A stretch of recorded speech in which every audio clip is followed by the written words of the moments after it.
នេះម៉ាក់ខ្ញុំចង់បដូររសជាតិមកធ្វើគ្រឿងសមុទ្រញ៉ាំម្ដងគឺឆាមឹកម្រេចខ្ចី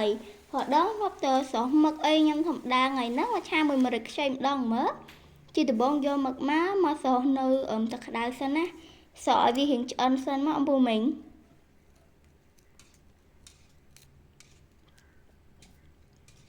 អាខ្លួនមឹកហ្នឹងគឺម៉ាក់ខ្ញុំឆូតវាឲ្យចេញកាឡាស្អាតណាឥឡូវធ្វើការស្រង់វាចេញមកនេះអំពូមីងស្រង់ដាក់កញ្ឆែងមួយមិនណាព្រោះឲ្យមិនធ្វើការឆាឲ្យទៅឆាគឺម៉ាក់ខ្ញុំប្រើជាមួយនឹងខ្លាញ់ជ្រូកអីដាក់ខ្លាញ់ជ្រូកមកខ្ទឹមសចូល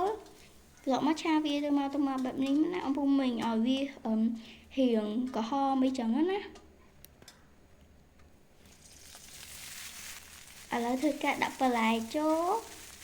មានម្ទេសផ្លោកក្រពោហើយជាមួយនឹងម្រេចខ្ចីមានខ្ទឹមក្រហមតិចតួចដែរណាអំពូមីងឆាវាឲ្យសព្វល្អមករួចឲ្យដាក់គ្រឿងរសជាតិចូលមានប្រេងខ្យងទឹកត្រីស្ករម្សៅស៊ុបហើយជាមួយនឹងទឹកស៊ីអ៊ីវខាប់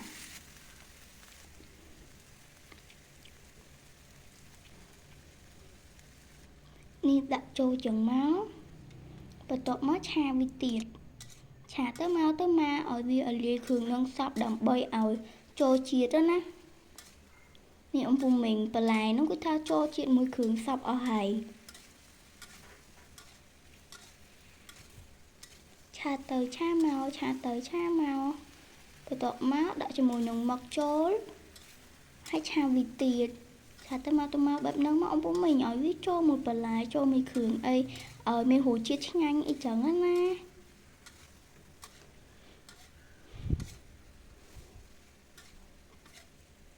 នេះកូរទៅកូរមកលើកចុះលើកឡើងលើកក្រោមចឹងមកណា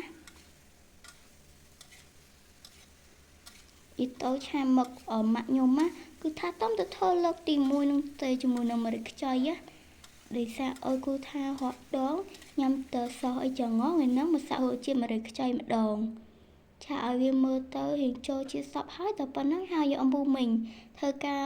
លើកដាក់ចានមករួចជាមួយនឹងស្លឹកខ្ទឹមតិចតួចមកណានេះមកទៅគឺថាតំណងខ្លាំងមែនតែនហ្មងណាហើយបើនិយាយពីរសជាតិវិញក៏ឆ្ងាញ់ដែរហើយពណ៌ក៏ស្អាតទីអំពូមីងធ្លាប់ឆាម្រេចខ្ចីញ៉ាំនៅ